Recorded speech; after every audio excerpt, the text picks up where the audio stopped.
कांग्रेस के घोषणा पत्र में वही सोच झलकती है जो सोच आजादी के आंदोलन के समय मुस्लिम लीग में थी। कांग्रेस के घोषणा पत्र में पूरी तरह मुस्लिम लीग की छाप है।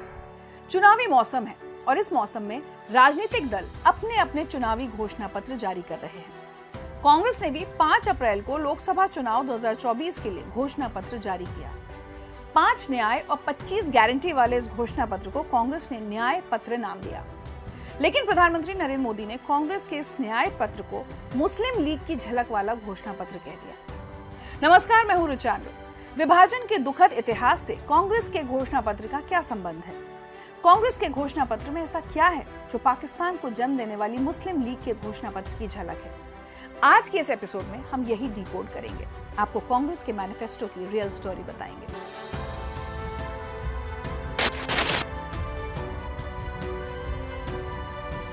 तो बीजेपी का कहना है कि कांग्रेस के घोषणा पत्र में 1930 के दशक के मुस्लिम लीग के घोषणा पत्रों से कई समानताएं हैं। अखिल भारतीय मुस्लिम लीग की तरह कांग्रेस का घोषणा पत्र भी बहुसंख्यक आबादी यानी हिंदुओं के खिलाफ प्रतीत होता है। मुस्लिम लीग की तरह कांग्रेस का मैनिफेस्टो अल्पसंख्यक समुदाय के पर्सनल लॉ के पालन का पक्षधर दिखाई देता है। पर्सनल लॉ के अधिकारों की बात करने वाला ये घोषणा पत्र यूनिफॉर्म सिविल कोड यानी समान नागरिक संहिता के प्रति कांग्रेस के विरोधी रुख को भी दर्शाता है। तो आइए मुस्लिम लीग के 1936 के घोषणा पत्र, मोहम्मद अली जिन्ना की 1929 की 14 सूत्रीय मांगों और 2024 के कांग्रेस के घोषणा पत्र पर नजर डालते हैं। कांग्रेस के मैनिफेस्टो के पॉइंट नंबर 7 पर गौर कीजिए, जो 1936 के मुस्लिम लीग के घोषणा पत्र के एक बिंदु से मिलता जुलता है। कांग्रेस के मैनिफेस्टो में लिखा है, Congress will ensure that like every citizen minorities have the freedom of choice of dress, food, language and personal law. अब मुस्लिम लीग ने 1936 के अपने घोषणा पत्र में क्या लिखा था वो भी सुनिए। To protect religious right of Musalmans in which connection for all matters of purely religious character due weight shall be given to opinions of Jamiyat Ulema-e-Hind and Mujahids to make every effort to secure the repeal of all repressive laws. Congress अपने manifesto में personal law में किसी भी तरह के सुधार और बदलाव के लिए मुसलमानों को वीटो दे रही है, जिस तरह मुस्लिम लीग ने दिया था। लेकिन जब हिंदू पर्सनल लॉ की बात आती है तो इस तरह का कोई वीटो नहीं है। यहाँ हम एक बात और बता देना चाहते हैं कि 1936 में मुस्लिम लीग की इन्हीं घोषणाओं के कारण 1937 में भारत में शरीयत कानून लागू हुआ था। कांग्रेस का मैनिफेस्टो पूर्व प्रधानमंत्री और कांग्रेस नेता मनमोहन सिंह के उस विचार को दोहरा रहा है, जिसमें उन्होंने कहा था कि अल्पसंख्यकों, विशेष रूप से मुस्लिम अल्पसंख्यकों का भारत के संसाधनों पर पहला हक होना चाहिए। ये वही सूत्र है जिसे 1929 में मोहम्मद अली जिन्ना ने और फिर 1936 में मुस्लिम लीग ने अपनाया था।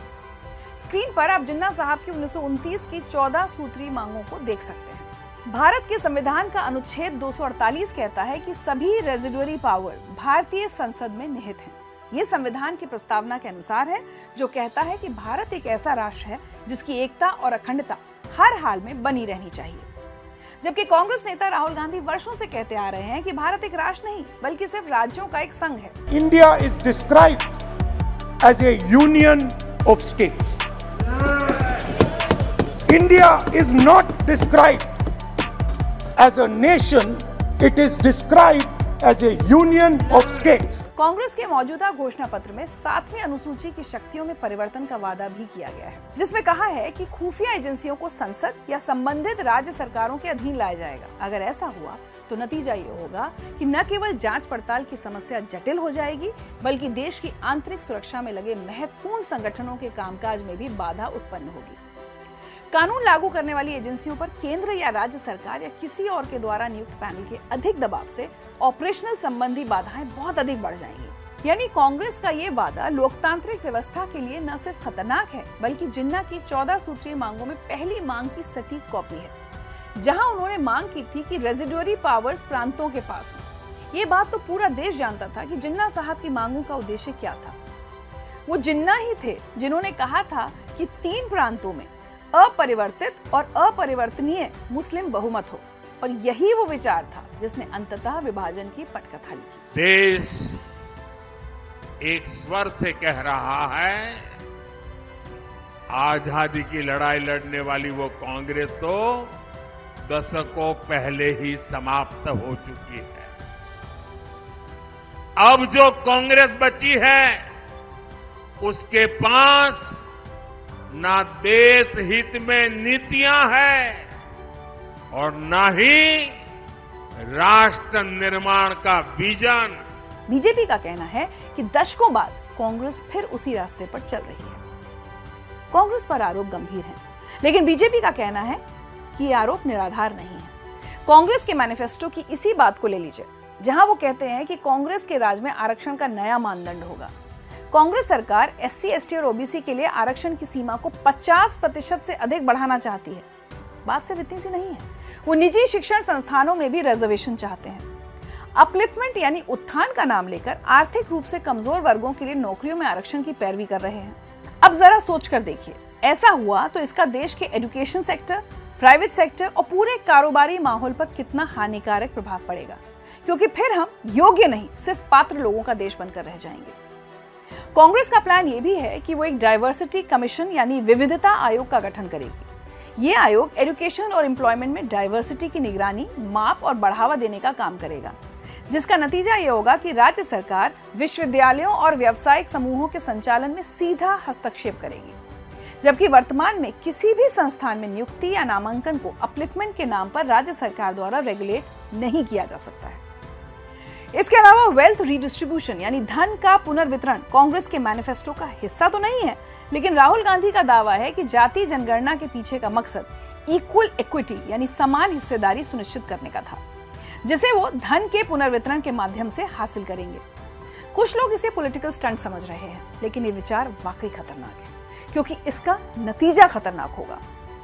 मध्यम वर्ग को मुफ्त कार्यक्रमों के लिए धन इकट्ठा करने की कवायद में ज्यादा से ज्यादा टैक्स देना पड़ सकता है और यहां तक कि संपत्तियों का राष्ट्रीयकरण भी हो सकता है, जैसा कि प्रधानमंत्री इंदिरा गांधी ने 1969 में बैंकों के साथ किया था।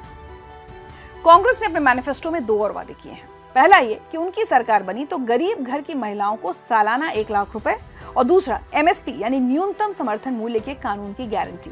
ये दोनों ही वित्तीय मुद्दे हैं। कांग्रेस ने चुनाव के दौरान वादा तो कर दिया, लेकिन शायद ये नहीं सोचा कि दोनों ही वादों की कीमत सालाना 15 लाख करोड़ रुपए से ज्यादा होगी, यानी बजट व्यय का 1/3 हिस्सा।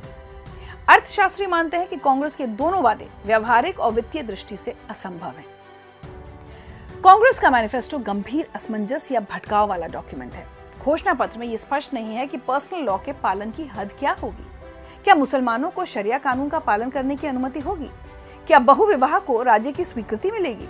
क्या पर्दा प्रथा फिर से लागू हो जाएगी या फिर 3 तलाक के खिलाफ बने कानून को कांग्रेस सरकार रद्द कर देगी? इन तमाम सवालों का जवाब कांग्रेस के मैनिफेस्टो में भले ही ना मिले, लेकिन कांग्रेस की समान नागरिक संहिता के खिलाफ नियत क्रिस्टल क्लियर है। कांग्रेस ने ऊंचे सुर में एमएसपी के लिए कानूनी गारंटी का वादा किया, जिससे दोहरे अंक में फूड इन्फ्लेशन की समस्या पैदा होने की प्रबल संभावना है। चलिए मान लेते हैं कि कांग्रेस सरकार निजी कंपनियों को सरकार द्वारा घोषित कीमतों पर एमएसपी फसलें खरीदने के लिए कहती है। परिणाम ये होगा कि इससे एफएमसीजी कंपनियों और रेस्तरां के लिए इनपुट लागत बहुत बढ़ जाएगी और आखिरकार लागत का बोझ उपभोक्ता पर यानी हम सभी पर आएगा। कांग्रेस के मैनिफेस्टो में न्यायपालिका के साथ छेड़छाड़ के भी संकेत मिलते हैं। कांग्रेस का दावा है कि वो सुप्रीम कोर्ट के परामर्श से एक राष्ट्रीय न्यायिक आयोग बनाएगी। कांग्रेस का कहना है कि न्यायाधीशों की नियुक्ति कुछ खास समुदायों से अधिक होगी, क्योंकि उनके चुनावी वादों की लिस्ट में अधिक एससी, एसटी और ओबीसी न्यायाधीशों का वादा भी शामिल है, जो योग्यता के सिद्धांतों के साथ अन्यायपूर्ण है। कांग्रेस के वादों में एक वादा यह भी है कि नीतिगत प्राथमिकता उन व्यवसायों को दी जाएगी जो अधिक संख्या में नौकरियां पैदा करते हैं। सीधे शब्दों में कहें तो वो सेमीकंडक्टर जैसे रणनीतिक उद्योगों की तुलना में चीप लेबर वाले उद्योगों को प्रोत्साहित कर रहे हैं। ये देश के दीर्घकालिक रणनीतिक हितों के लिए बेहद हानिकारक है और साथ ही मैन्युफैक्चरिंग इकोसिस्टम के विकास में भी बहुत बड़ी बाधा बनेगा। यही मुख्य कारण है जिसकी वजह से बीजेपी आरोप लगा रही है कि कांग्रेस का मैनिफेस्टो देश के विकास के लिए बाधक है और मुस्लिम लीग के 1936 के घोषणा पत्र और जिन्ना की 14 सूत्रीय मांगों की स्पष्ट छाप है। फैसला आपकी एक उंगली पर है। फैसला ये कि आप देश के विकास को स्पीड देने वाली सरकार चाहते हैं या हो रहे विकास के लिए स्पीड ब्रेकर सरकार चाहते हैं। और कांग्रेस द्वारा अल्पसंख्यक तुष्टीकरण की बात करें तो शाह बानो का मामला तो हम सबको याद ही है। रियल स्टोरी के इस एपिसोड में आज के लिए इतना ही। कांग्रेस के मैनिफेस्टो पर आपके क्या विचार हैं, आप लिखकर हमारे साथ जरूर साझा करें। आपके विचारों का हम इंतजार करेंगे और अगले एपिसोड में एक नए मुद्दे की रियल स्टोरी के साथ आपसे फिर मुलाकात होगी। तब तक आप स्वस्थ रहें, सुरक्षित रहें और यूं ही मुस्कुराते रहें। और हाँ, वोट देने के अपने सबसे महत्वपूर्ण अधिकार का इस्तेमाल जरूर करें।